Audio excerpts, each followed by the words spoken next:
看了第一眼，我说他像藏族空姐。他说我像空姐。藏行。我可以吃饭了吗？可以吃饭。你吃饭了吗？吃饭吧。坐在哪呢？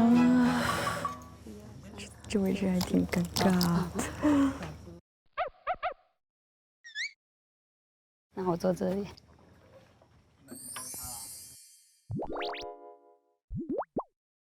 找我一块去。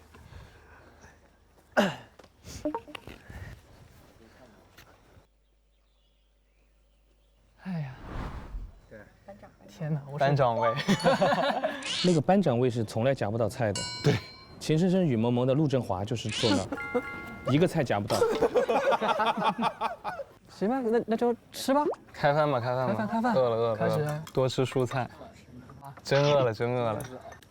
你们不吃米饭吗？是啊，怎么能不吃米饭？分一下吧。你要多少？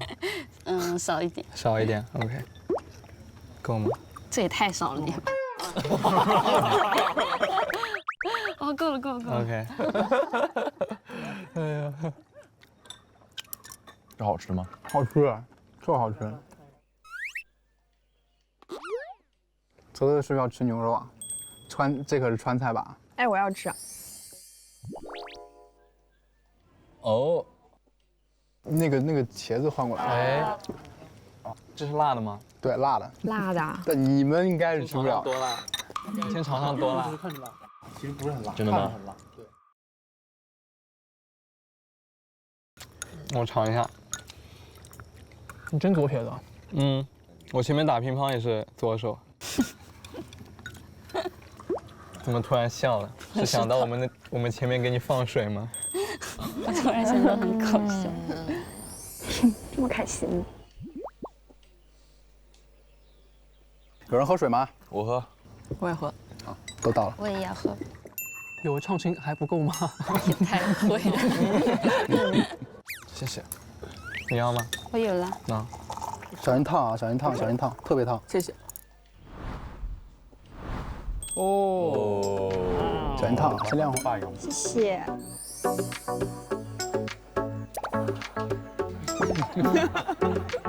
哎，你今天打球怎么样？挺好玩的，我感觉。我们好像一共打了3个半小时。3个半小时，打了这么久。一直在运动。今天忘记跟杨迪老师合照了。那我们可以抓住机会，狠狠合照。狠狠合照。就是要聊太开心了，感觉就是好朋友了，就是没有那种很距离的感觉，对，就是一点架子都没有。谢谢啊，谢谢。对，张老师也这样。廖老师好有活力啊！篮球场上没有不好意思，屁股男人的对决，男人的对决。他而且不出汗，最让我佩服的是不出汗。他陪我们打了这么久，他没出汗。绑成那样是真的不太会流汗吗？对。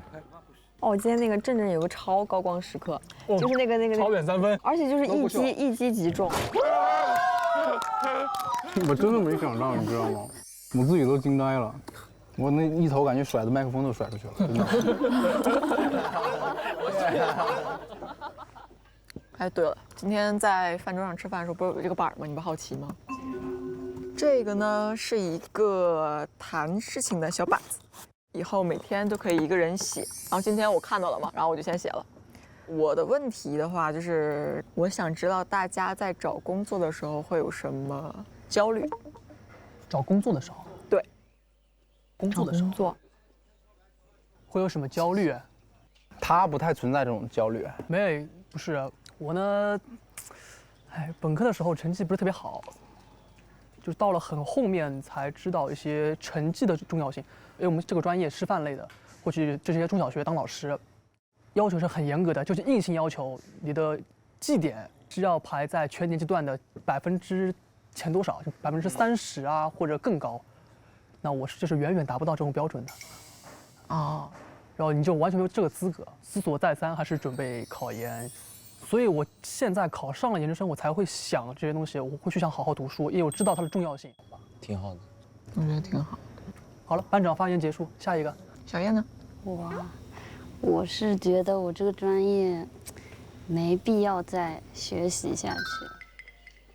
就像我以前是喜欢画画我才去学画画，但当我高中集训的时候，那一年真的很痛苦，就已经到那种高中高考完之后，大一的时候根本都不想拿起画笔，就根本就不想画。真的就是其实设计师这个市场已经饱和了，然后像我们这样子出来在杭州，就是找到一个工作都已经是很好的了，就是杭州赚钱杭州花。确实，一分别想带回家，就特别现实，所以我感觉这工作方面我其实有在做创业的准备。哇，创业！我觉得其实我在下午的时候其实也说过这个问题，对吧？就是可能我的专业问题吧，就是导致这个行业里面男性占比非常之大，可能到了95%以上吧。然后所以对我们的机会来说就很少。但是我觉得其实男女天生差异是有的，然后力量上可能也会有差异。但是我觉得你不可以，起码不要剥夺我们想要进入这个行业的机会吧，起码，就是很多船公司来我们学校去招聘嘛，校招，直接指定是男生是吗？对。听到了有招聘很想去的时候，会突然给我们来一句：“这公司不招女生，你们不要去了。”天哪！就直接跟你们讲，直接是这么说的。然后其实那个心态挺复杂的，我们就会很焦虑。就会站在那儿，就是看着那些男生啊，拿着自己的简历，一个一个交给那些人，然后他们就是看都不看就收下来了，收下来。然后还有一些公司，他不会明面上说不要女生，他会说那好，那你把简历给我吧，我看一眼，我审核一下，我们公司很想招女生，我需要跟经理商量一下。打一个电话，打了1个星期。再问他的时候就没有任何的后续了，就是那种无力感袭来的时候是很崩溃的，就是不知道干什么，好像所有人都在跟我们说，女生啊这个专业你要不考编吧，接着读研吧，那我是不是没有别的选项了？我会觉得，然后就会经常会有这种焦虑，我找工作的时候。其实我觉得你不是一个人，对，我觉得会有跟你一样的想法的女生，对，可能会有别的公司的一些 HR 也会有这种想法，可能他也会觉得，凭什么女孩子不能上船？对，我觉得你不会担心找不到工作，我觉得会有欣赏你、认识你。好暖，挺暖的，还会安慰。这个加分，对，加分。会不会就这一段放了，就有公司看见你了？看见我是不是会直接封杀掉？这个人以后再也不录用了。还喝吗？这玩意儿？叫你们去拿几瓶，传一下。你的是草莓哦，都行，谢谢。拿瓶。哎呀，该我了。那我讲讲吧，就是我是二战嘛，然后为什么我选择二战？是因为在我们这个法学专业来讲，它其实学历是很重要的，它要求的可能就硕士，然后甚至还要求有3到5年的工作经验。然后找工作的时候就会发现，其实就这方面就是必须要有一个高学历，所以就会后面就很坚定的考了研。他这个行业真的就必须得这样哈。而且在这个行业，就像张张说的，就是还是会有一些性别门槛。法学一般就是男女比是在2:8这样，但是你去看实际到律所去就业的那个男女比，应该是反过来的8:2，就是很残酷。所以我觉得其实我们这个年纪有这个焦虑是很正常、很 OK 的，谁不会有这个焦虑呢？但最重要的就是你要把这个焦虑就是转化成你要努力的一个方向。对，这可能是我这个专业以及我本人的一些焦虑。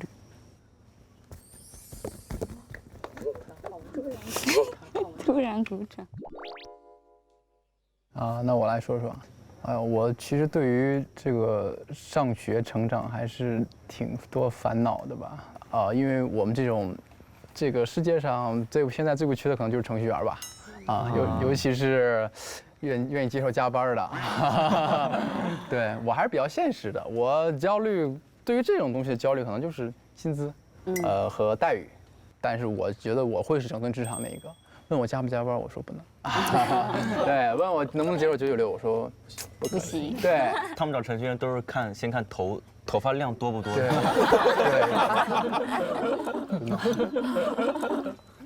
走吧。吃完饭休息一下吧。好啊，我去拿瓶畅清零脂糖酸奶。茶好喝又没负担，现在喝正好，各位来一瓶。好，你爱喝的黄桃味。谢谢。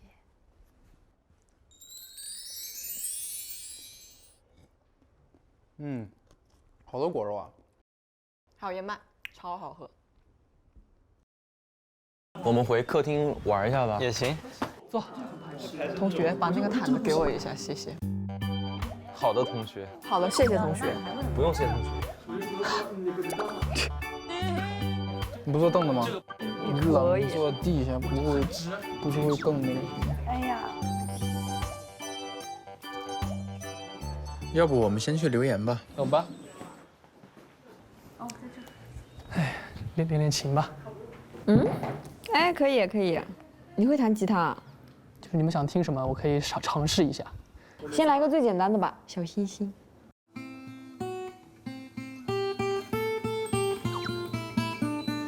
是这个吗？对，是这个是这个。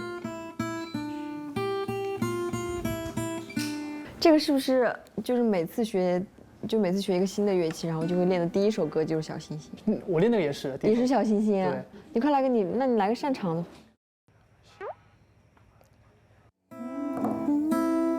越需要忍耐，我经过了意外，才了解所谓的爱。今后的岁月，让我们一起了解。还挺浪漫的，白天一块听的歌，晚上一块唱。这个吉他怎么被七七拿去弹了？好像不是他买的吉他。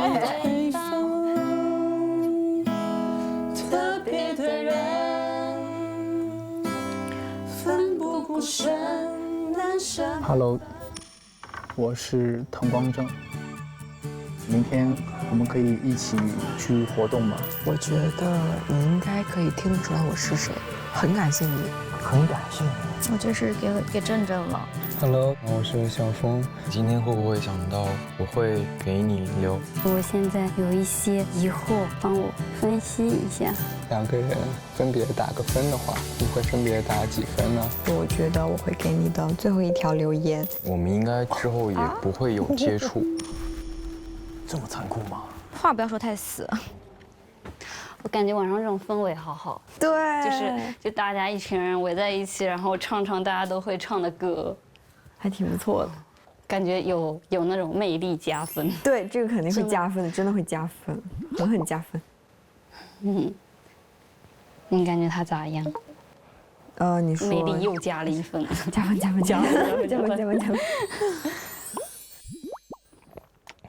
哎，这样子，我们打赌一下，看谁收到留言最多。OK。怎么这么爱打赌啊？小哥怎么？赌什么？说了。说好，俯卧撑。整天你们老喜欢搞些体力的，进火就窝了，你是？来吧。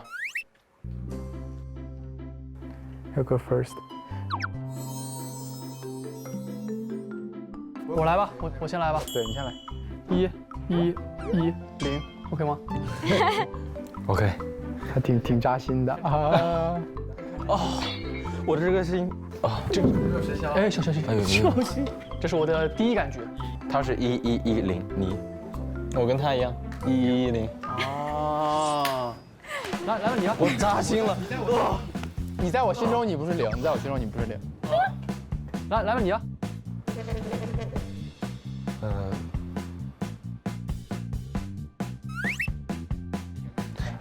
1110，110，你是0。就咱们都没人猜，一个人收到2分。小哥想给自己2分，你都挺保守的。没这自信。行，结束。好难猜。最主要他应该是因为前一晚他收到2封留言，爆棚了，飘了。是不是他太幼稚了？他老爱比这个留言，所有的打赌什么都是他先提。也可以说他很简单。我有一种很莫名的感受啊，我觉得女生们普遍要很成熟很多。对，女生很清晰，而且会比男生更敏感地感觉到自己受到的待遇有没有不公平啊。就大家其实有没有在工作当中有那种焦虑感的存在？沈月有过吗？经常啊，从今年新年开始吧，我的工作一直在黄，会在自己身上找原因，然后就会很焦虑，直到我所有的工作都黄掉之后，我就觉得放开了，我觉得我能接受一切。因为我刚入这个行业的时候，别说当演员了，我在班上都是那种很透明，然后很不起眼的女生。就我高中就是一个锅盖头，班上没有人会注意得到我，也没有男生会喜欢我。进入社会之后，我都还没有学会怎么样做一个漂亮的女生，然后我就来当艺人，然后也没有人告诉我艺人应该要做些什么，比如我说话要怎么说，我要表情要怎么管理，我要学习哪些艺能啊，都没有人跟我说过这些，感觉自己一直在接到什么工作就在工作里面吸取能量，在别人身上学习，就是这样一步一步走过来。柏芝，你有过这种焦虑吗？因为你出道很早。没有，我是非常简单的，活在一个简单的世界。身边任何人都不会影响到我，所以身边哪怕发生什么大事情也好，别人的眼光也好，对我来讲是没关系，没关系。因为我每一天哪怕是最好或者是最不好，我还是这样过。我觉得梦玲，你会有那种焦虑感吗？我不会，我很少。我觉得很多时候真的不是说你努力就一定真的能得到那个东西，但是我努力只是为了让我自己不后悔，然后我就会觉得一切都是最好的安排。这也是我4月份以后就几乎就是他这种心态。悟了是吧？对，而且就是到这种心态之后，我的工作真的变顺利来了。后来我接的工作都让人心情很好。最近他接的工作都有我，高兴的不得了。一直流传说沈月悟了，可以敲了。哎呀，人生当中总会有一些事情跟你预期想的有点不太一样，它可能是一个挫折，但是在未来呢，可能也是你生命当中必须有的一份礼物。对，其实生活当中总是会遇到各种各样让人焦虑和压力的事件，每一件事都像大左老师说的，它会变成一个礼物。那其实我们有的时候要焦虑，也不要去排斥它，就我们要么接受我们的经历，要么接受我们的焦虑，慢慢的随着时间的推移，你的格局变大了就不一样了，叫心大了事儿就小了。所以接下来我们稍微放松一下，这一刻想唱亲，接下来进入到唱亲神秘任务环节。来，我们要拿一下我们的道具。这一次好难猜啊！来吧，嘿，黄桃。导演组呢，其实已经把箭头啊给我们画好了。天哪，哇塞！我们只需要把人的照片往上直接贴。好难呐，真的好难猜。来吧，这边是女生是吧？这个10000种排列哈，哇，我觉得好痛苦啊。对啊，但我觉得小峰肯定会投给小叶。我觉得这个可以先锁定。对对，泽泽肯定会给77的，因为77后来又弹吉他，他说很加分，泽泽肯定给。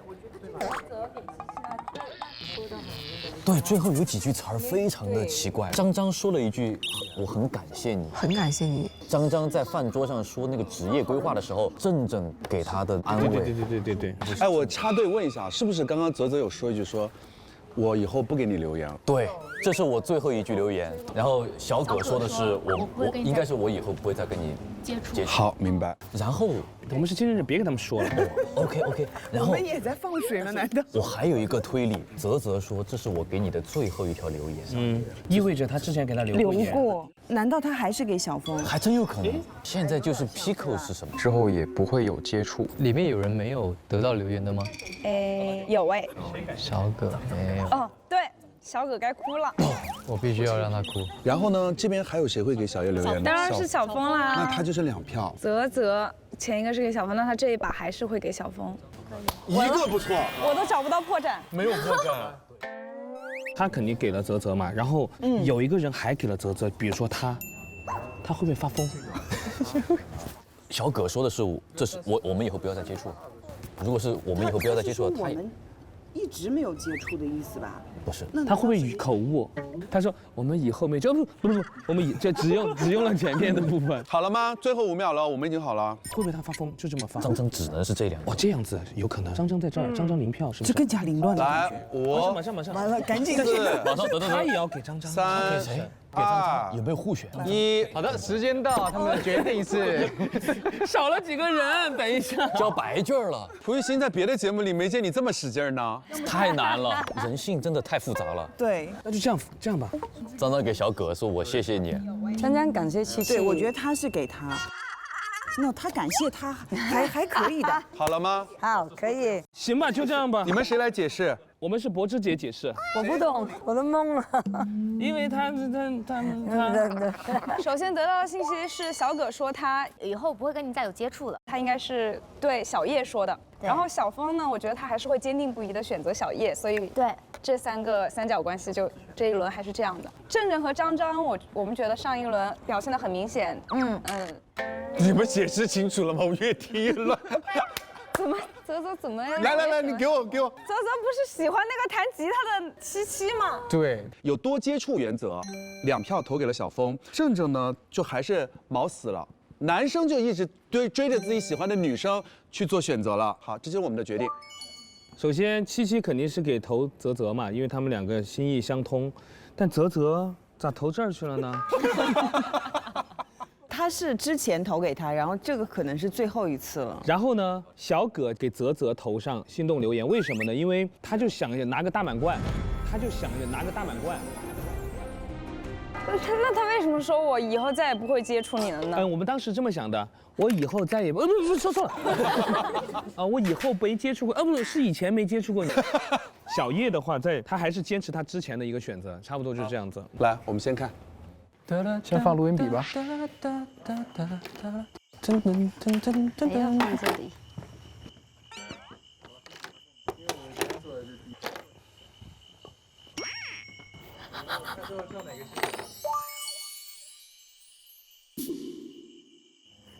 谁第一个？先坐着了，你要不别，你先去吧，给你拍照片。快吧，走吧。来，我们男生打赌，谁压的他是110。哎呦，在我们这小葛是0票。对，我们小葛有2票。小葛有什么致命的吸引力？后面头都晕了，反正。2条留言，我对你比较好奇。可能你会觉得很奇怪，我为什么会留给你？如果他一有声音，我们就错了。别有。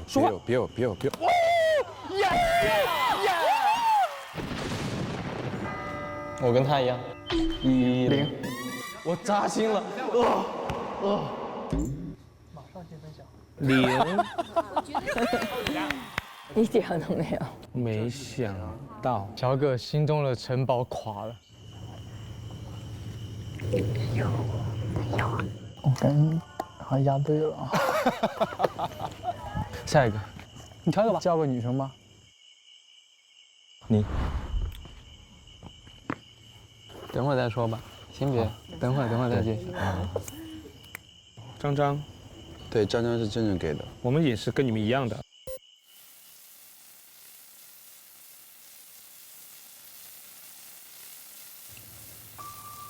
咋了？眉头紧锁。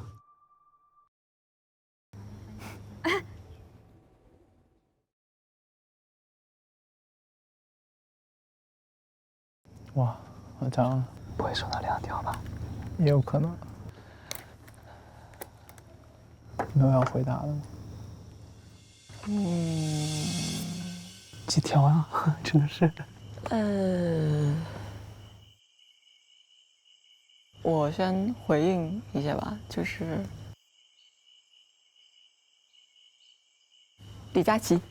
李佳琦。李佳琦。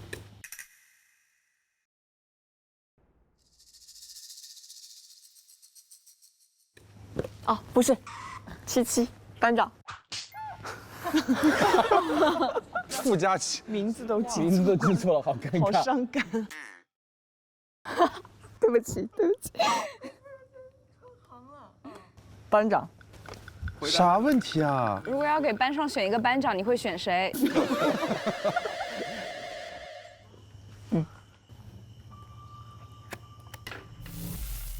嘿，我是的葛凌波。小葛，你今天会不会想到我会给你留？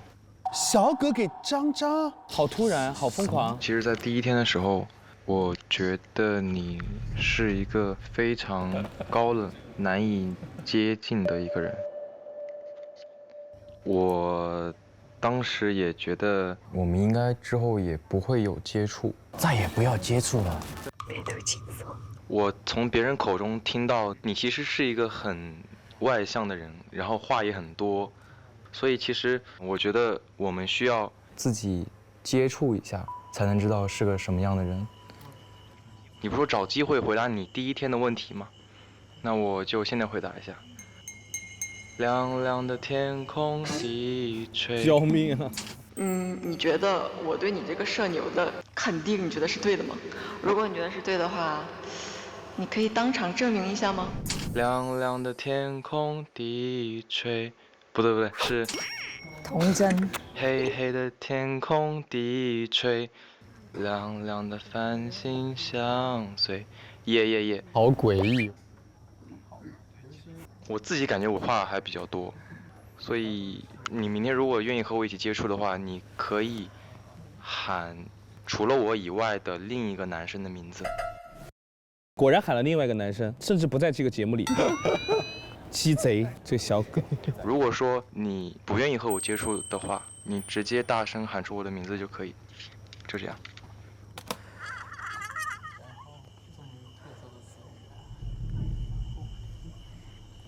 还有一条啊，正正给他的吧。真的蛮久吗？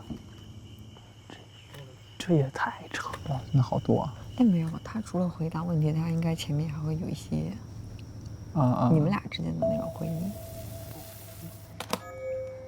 确认只有一条。正正没给他留言，正正居然没给他留言，正正留给谁啊？正正不是给泽泽留了吧？我真的看不懂了。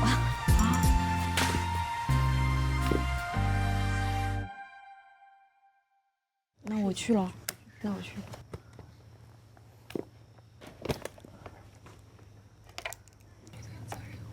七七，给没给泽泽留？ Hello， 泽泽，我是七七。哦。Hello， 泽泽，我是七七。我们选对了吗？对，这个肯定都会对吧？你应该也知道，我是在球场给你录的音。从昨天开始到现在，我觉得我们俩的眼神交流还算是比较多的。哦，去川藏玩是吗？对。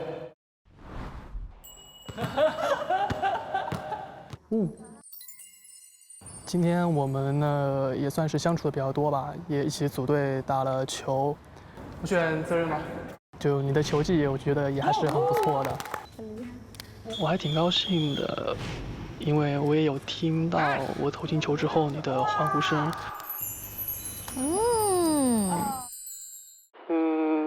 我还是想问你昨天一样的问题，因为你在我这儿还是最有好感的人。那我在你这儿现在会是最有好感的人吗？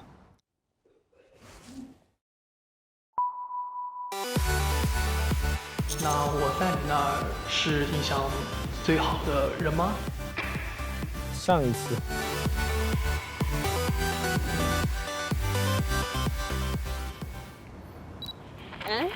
删了。然后我就是想问你，如果2个人一起约会，你会选择我吗？如果会的话，你可以过来跟我击个掌。然后一会儿我们可以再出去聊一聊吗？就这样。感觉这一步迈得好大哦。好紧张。击掌。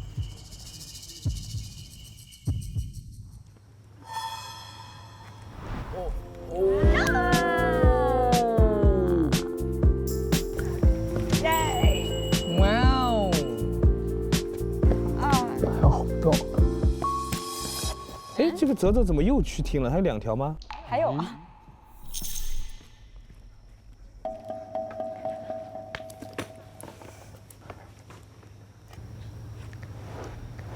哎，哦。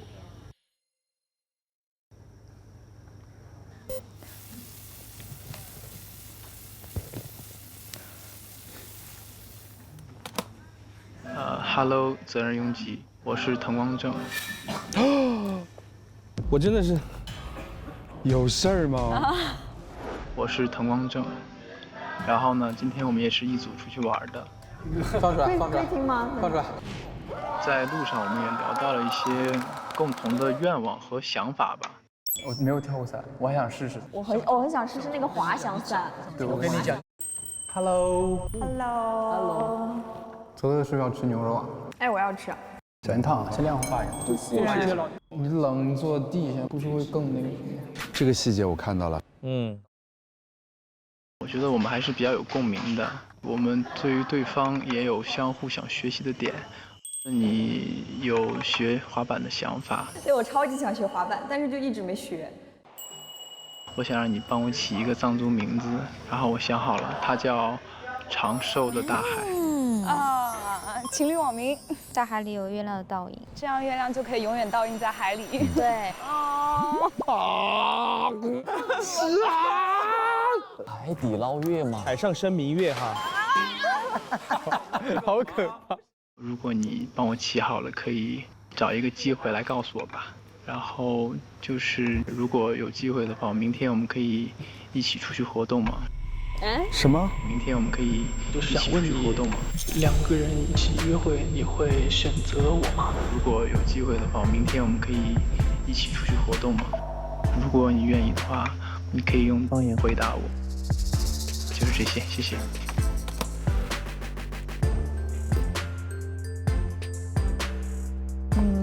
就是我来回忆一下吧。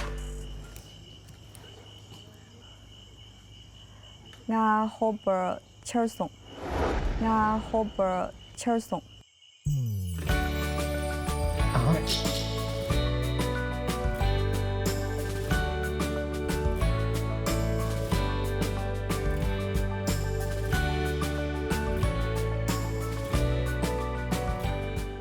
泽泽有2条哦，泽泽有2条。小葛给张张投的。朋友们，到现在这个你们看一下这个箭头就知道了，没有双向奔赴。对呀，太可怕了，太可怕了。怎么这么烧脑啊？我的宝，已经断了。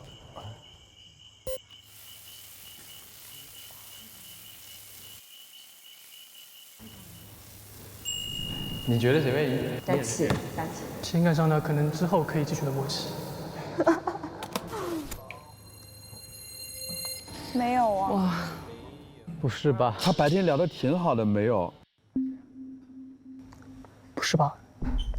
他都不敢相信。我也不敢相信。他刚才还摸了一下线，是不是线没接？对。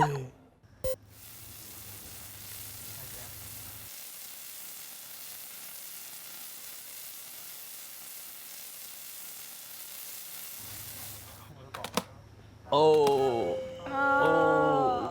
broke my heart。佳琪好可怜啊，佳琪，好可怜啊。他已经2天了。主要刚击过掌，然后怎么没有人愿意骗骗他呀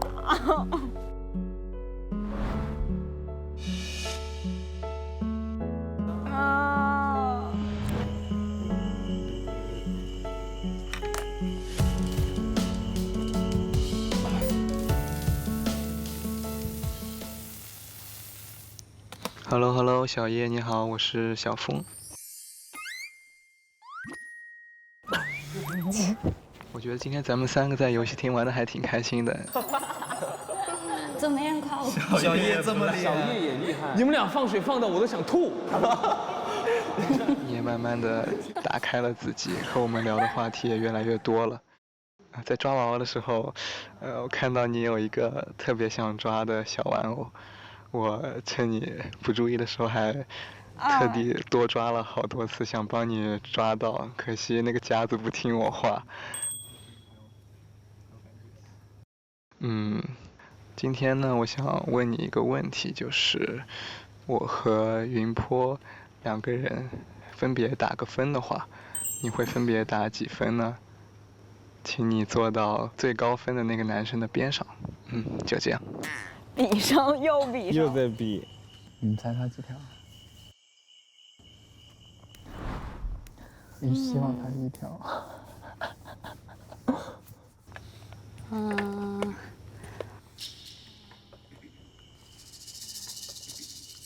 8分和7分，8分和7分，相差不大。满分100分。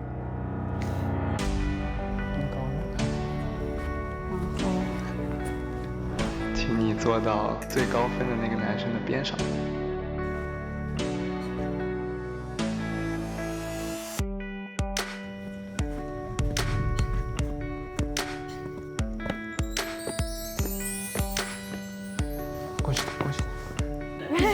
过去。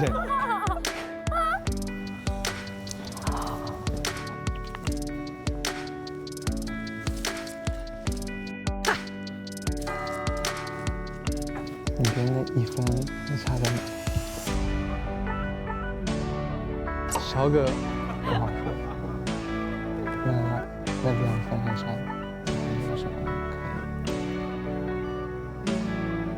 以？不好说。也不好说。他好开心哦。去吧。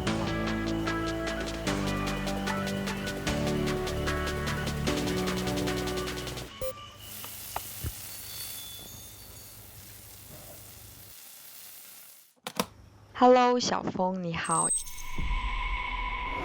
Hello， 小峰，你好。今天是第2条留言。这个我们其实猜对了的。对。也是我觉得我会给你的最后1条留言，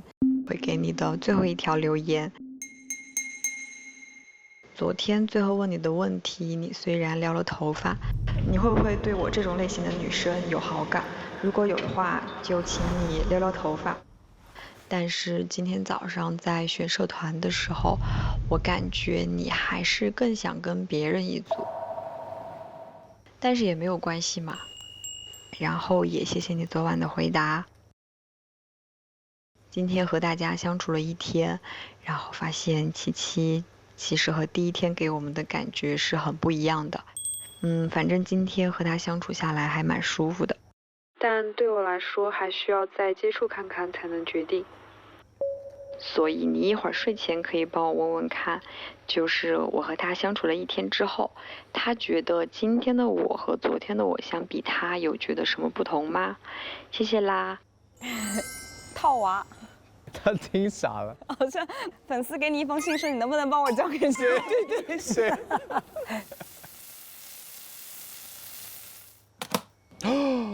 哎呦我天哪！没有收到小叶的。还没有吧？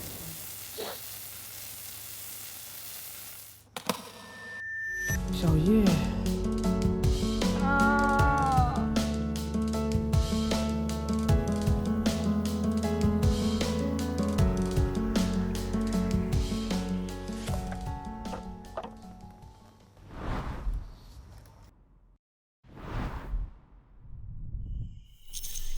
这是什么行为？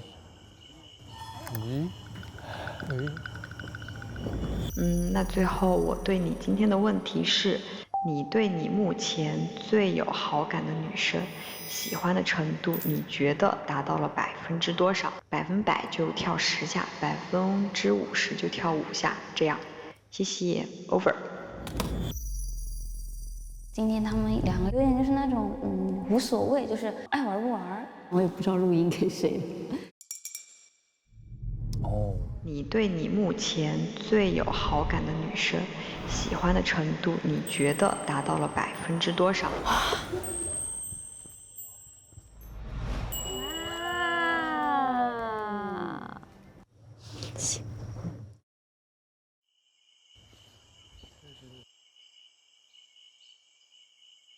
太他有点难过。他很喜欢小叶。小叶给谁了？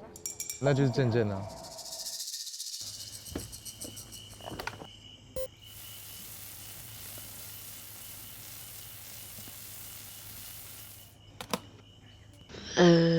你好，我觉得你应该可以听出来我是谁。张张。我觉得今天一天的相处下来，我很开心，然后觉得你是一个特别有教养、人特别好、特别贴心的男生。就像是我真的不会打篮球，但是你没有说很不耐烦呐之类的。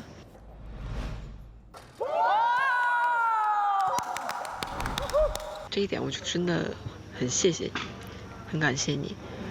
然后就像是今天在饭桌上谈到就业这个问题，就我说完之后你说的那句话，就让我觉得很感动，很感动。凭什么女孩子不能上船？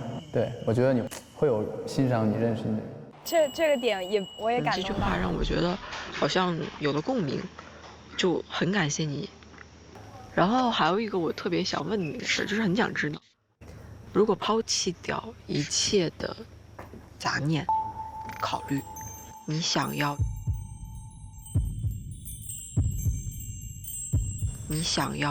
去做什么样的事业？你可以现场回答一下我。抛开一切。怎么有这？还是事业心很重。这是看一个男人的抱负，准备认真的对待这段感情。谈小无数次。可能这个问题是比较有趣的。哦，来。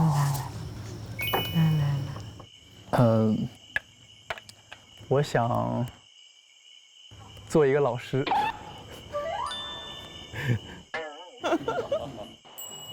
他想做老师，因为我还是挺喜欢教育别人的吧。教育别人，用词不当。因为我也毕竟有个弟弟，对，我平常教育他也比较多，我觉得从中也能学到一些什么东西。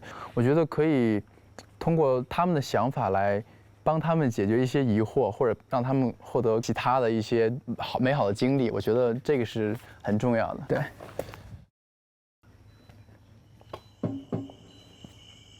小叶的大猜错，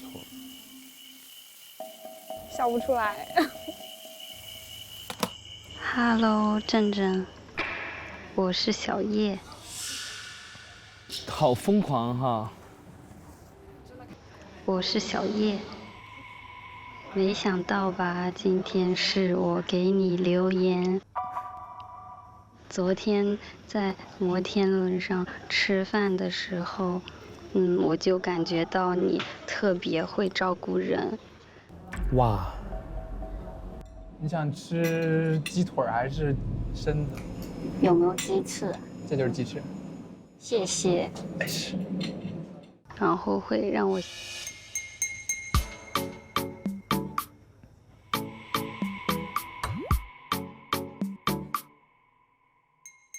想起我姐姐，会让我想起我姐姐。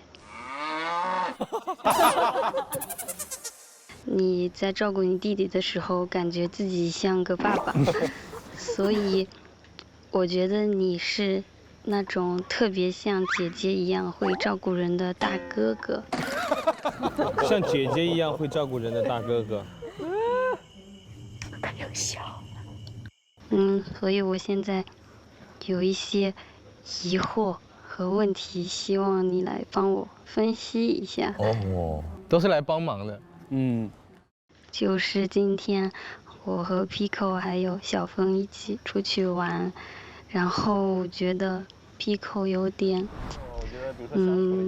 不是特别情愿，然后还有点儿就是好像不太在意，有点无所谓。然后小峰的话，感觉相比起来好像有一点点小幼稚。你能从男生的视角，包括你对他们的了解，来给我分析分析吗？就这样。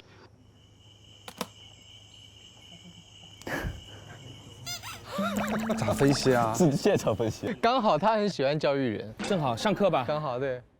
好久啊！你猜谁留给了珍珍？你猜？你知道了是吗？我知道。你知道？我知道。这么长。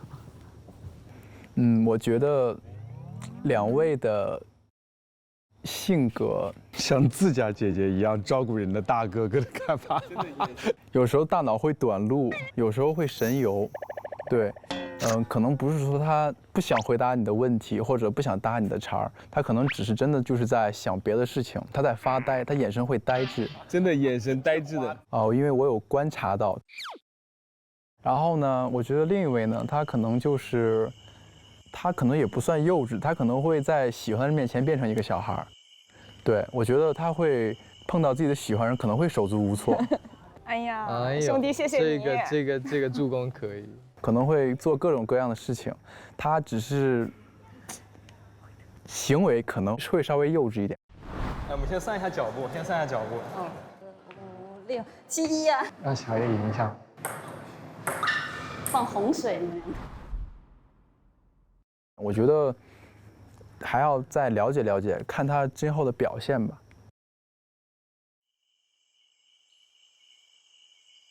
对。听完了，走吧走吧，进去吧。今天这个留言应该是大家都没想到哈，全错。而且在我们心中，好像郑郑跟这个张张是比较做实的，也没有投给他。张张讲话比较严肃，他会把一个比较欢乐的氛围，然后就突然就僵。你当时在现场是有这种感受？有这种感觉。其实我就觉得张张是一个特别容易把异性聊成兄弟的女生。就像刚刚最后他去问这个工作，对，当你跟这个女生享有亲密接触的意愿的时候，她不断的跟你谈工作，那男生可能觉得哦，他其实已经婉拒我了，男生就都往后退了。而且我觉得他也是一种自我保护。哎，我们接着往下看，其实他们还有个夜聊的环节。重启校园生活第3章课程表约会日，你们将重新体验大学生活里那些新奇又紧张的选修课程。课程待定，准备好笔记本了吗？春日课堂明早选课。但是我感觉他有约会俩字儿，我感觉人不会特别多，明天应该是1对1的，应该是1对1。我想知道男生的那边卡片是什么。Day 3，重启校园生活第3章，课程约会日，可以当老师了。郑郑狂喜。我想做一个老师。Yes， 郑郑。你们，他们不能不给他们看。不可以吗？你们要干嘛？偷看一下吧。一日临时老师主讲一堂自己擅长的专业选修课。我们可以交换聊吗？可以吗？那我猜到你们是什么内容了。你们就是当学生。哦，我知道了，我知道了。完了。回去跟你们说。我知道，猜出来了。哇。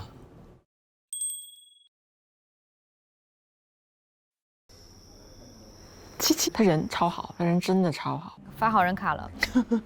有点像爸爸类型的，你知道吗？爹系男孩。我感觉，我觉得他有点像姨。对不起。哎呀，我们聊聊。你先留给谁啊？小叶啊，还是小叶？是他留给你了是吗？他问对这个问题，就是他觉得你在他面前表现太幼稚了。是，感觉你在喜欢人面前。就可能跟你平常也不是一个样子，你在喜欢面前可能真的就会像个小孩一样，对。但是他可能会喜欢一些那些稍微成熟一点，能保护他那种对哥哥的感觉。我2天都没有留给小峰，我当时他听完之后坐在我旁边，我感觉他在叹气。但是我觉得今后可以。对，可以改变一下，可以改变一下。就感觉他好像其实他一直在观察我，因为他对你是有感觉。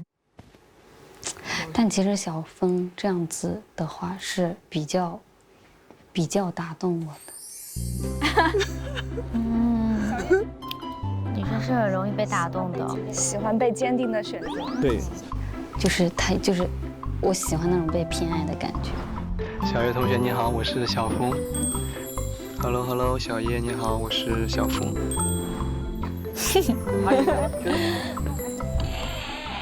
小叶，哎，怎么来了？小叶，哇，感觉好精彩！小葛出动。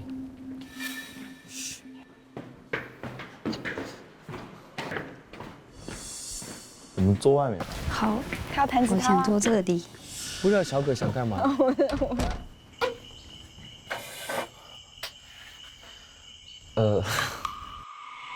就是我不知道从哪开头，就是我第一天的时候，我其实刚进教室的时候，我就看到了你，我当时也是很把注意力留在你身上。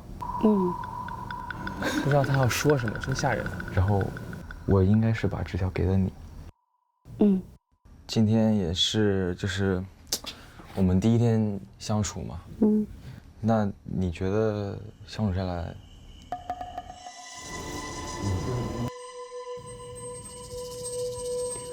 我感觉好像你有点走神或者怎么样，好像。就我们第一次相处，我感觉我们一直始终是朋友已到恋人未满的这种状态。这说在哪儿学的词啊，小孩？但是我始终找不到那种一下子就是那种恋人的感觉，我不知道你是怎么那个的。小叶，我知道。我感觉就是我们也暂时还是先做朋友。不是一直在做朋友吗？就是主动权怎么到他手上了？暂时还是先做朋友，你也可以了解到其他的。我对你们俩感觉都还好，我还没有到那种地步。你想多了哈。我大概能懂。我知道。快逃！快逃！就这样。他走了。对。回房。关起来，别拜拜。太搞笑了。真的从安全出口逃了。小葛疯不疯狂？他跟我说了，他说感觉跟我像朋友。他不是这么说的。他就是都懵了。我不知道是怎么，他觉得我很喜欢他们还是怎么样？真的有一点点的恋人未满了都。好有自信，因为我就觉得你们都就那样。我们之间只能做朋友，就好像我急于跟他做恋人，太搞笑了。那小葛真的把人笑死算了。小葛太单纯了，他其实就是没那么喜欢，他就跑去说一句这些有的没的，说也不明不白的。哎呀！但是我其实也想跟你讲讲，就是我的想法。你说。就是昨天你跟我说，你对我第一印象很好嘛，然后今天也想多跟我接触一下这样。然后你第一天晚上跟我发出了邀约，就是让我先接触到了你。我觉得就整个过程我是蛮感动然后蛮开心的。对，自己说对。这也是缘分嘛。突然想叫他七姨。然后，其实我也不瞒你吧。今天还有一个男生也给我留了言。然后他也对我发出了一些邀约。我知道是谁。对。我觉得吧，就是今天才第2天，我是想要多接触一些人的。是可以的吗？这样？那当然是可以的。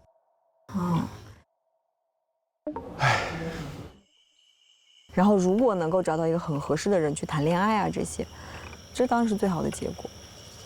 就大家多接触。可以。好成熟的做事情的方法啊！对，没有隐瞒，谈开，把事情都放在明面上。对，而且还会说一句说你觉得是可以的吗？如果我真的很喜欢那个女生，我会叫她不要，你不能，你不要去。走吧走吧。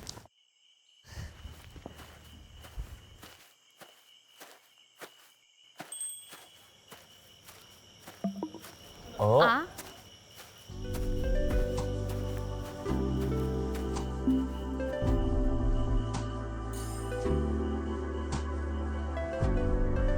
冷吗？冷，很冷。哇塞，那个谁，七对我发出一些邀约，我是想要多接触一些人的。真真，我想和你聊一聊。坐里面风会小一点。哦，好的，谢谢。哦，今天真的是有点冷哈。哎呀，穿堂风。今天你留给我的时候，我还挺惊喜的。惊喜。而且我超喜欢你那个录音的时候，刚好有那个 BGM， 你知道吗？哦，对，我正好录进去了。对。Hello， 责任拥挤，我是滕光正。正好赶上你们在那唱。对。还挺好的。就你在讲，我们俩说观点上有点契合。其实我比较心动的点在于，我今天不是有点冷嘛，然后你有就是很暖心的给我热水喝。细节决定成败，你看看这些小细节都记着的，这些比平板支撑好使。对。我感觉，就会更会照顾人，是不是？因为你有个弟弟，你弟弟比你小多少岁？小8岁。我有个妹妹，你猜她比我小多少岁？比我还大，13。13岁。哦。我觉得这一点咱俩还挺像的。哦，对。哇哦！待会还可以讨论一下育子的方法。教育问题。对。你管你弟的时候，你凶得起来吗？你觉得？能凶起来啊！我长得就很凶啊。第一眼确实是会有一点。我这么等你，我这么等你。对视了啊！这个很会。哇！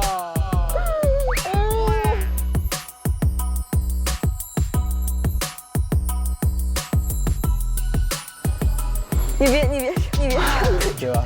带一点笑。平常我拿笑来掩饰我这个凶。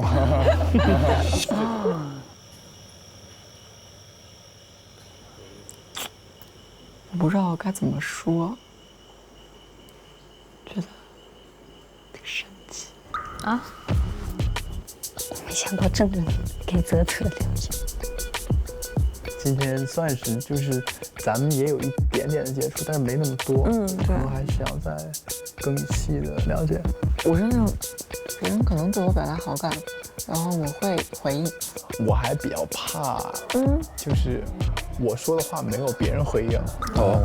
但是他如果就是说之后就是对我没有那么偏爱，或者说没有那么的主动，那我会把这个选项立刻扼杀掉。想要被坚定的选择。我就在车上问你冷吗？你可能就真的是没听见，没有回答我。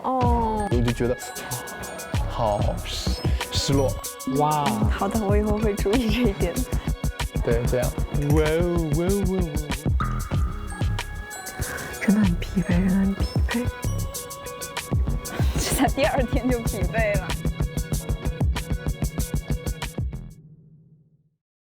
这个镜头是怎么样？我想到要在愿望信里写什么了。我要所有人的留言。和我想象中的有点不太一样。是和我想象中的不一样，但又一样。除了外貌，我还有什么别的吸引你的地方吗？哇，我喜欢那种被偏爱的感觉。经历一站也是非常的陌生。我没有那么偏爱，那我会把这个选项立刻扼杀。如果你愿意拒绝我的话，我不想。你说的每一句话，你没有发现我都在回应吗？我还比较怕，我说的话没有别人回应。我没有跳过伞，我还想试试。爱情要在飞机上见证。看到你们俩跳舞的时候，我的心里还是有点难过。修罗场。今天这条留言的是我最后一条留给你了。那后边气儿松。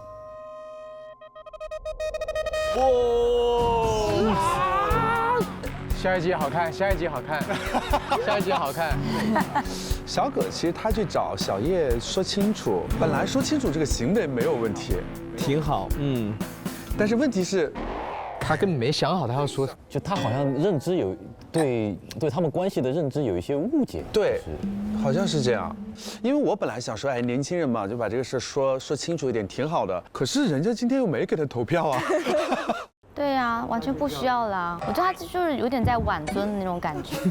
我觉得他只是想表达，就是说我之前多少有点想追你的意思，但是以后可能不会了，就不再打扰了。哦，说的不是很好，好像对方对他很有意思一样。对，他的表达不太好。当然，这个得取决于每个人的情感能力。就比如说像泽泽这样情感能力比较强的人，他就会说我可以同时接触几个人，但不是每个人都有这个能力的。有的人他接触几个人，最后自己就会很凌乱，或者把自己莫名的放到一个三角关系当中去了，无法抉择。所以想要多接触的人，你自身的就是梳理情感的能力是要非常强的。对，不是每个普通人都能驾驭得了的。对。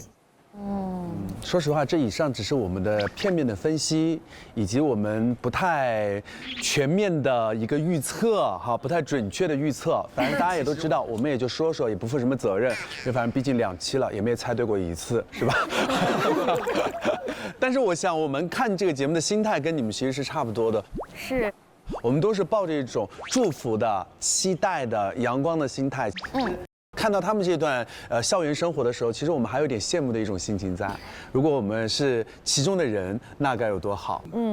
当然了，他们作为其中人走进这个生活当中，也是需要很大的勇气的，在这里被我们所讨论哈。然后我们也希望在接下来，他们给我们带来更多阳光、更多惊喜。感谢各位收看本期的《怦然心动20岁》，我们下期再见。大家好，我是责任拥挤。这一刻想畅亲，6月10日至6月11日上饿了么搜索畅亲小蓝盒，畅亲放心点，心动时刻准时达。上饿了么购畅亲酸奶，联名拍立得限量赠送，还有美味健康的畅亲酸奶，小蓝盒到，惊喜就到。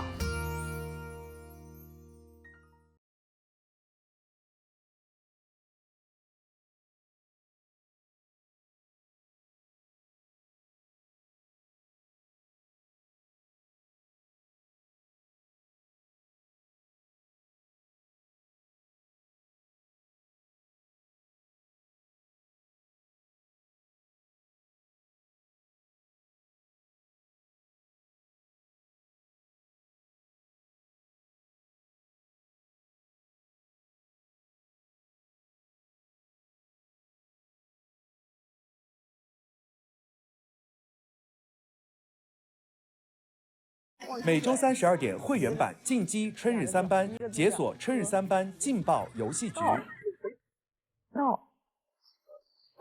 第二个呢？这个手背，喝手背。背对背拥抱，背对背拥抱。这俩慢了。每周4、22点无观察室纯享版沉浸式磕 CP。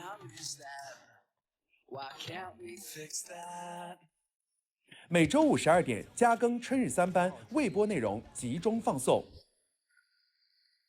大了吧？这个肯定大了吧？ 3-3，太大。决赛点了。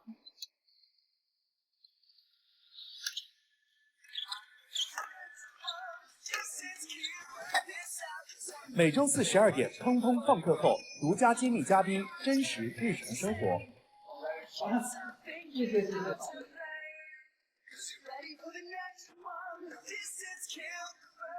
在到我说话吗？可以，我爸爸到了一个，耶！是的。哎呀，对呀，你有毛病。那你离那么远干嘛？熟不熟啊？今日课表：女生可选修上午、下午各一门。哎呦，哎呦，好吓人！欢迎来到，就是大家，我现在主讲内容是关于恐惧。你自己先克服一下自己的恐惧。出场自带 BGM 的男人，大可畏吗？是。手肘往下。他好像真的想在这节课把它教会。Hello 老师 ，Hello 老师，就你一个吗？你在期待点什么东西吗？他有没有来 ？Hello。Hello。我很严厉的。我很凶的哟。啊，不是说是温和型吗？这会儿。然后你要那个摁不习惯的话，你可以摁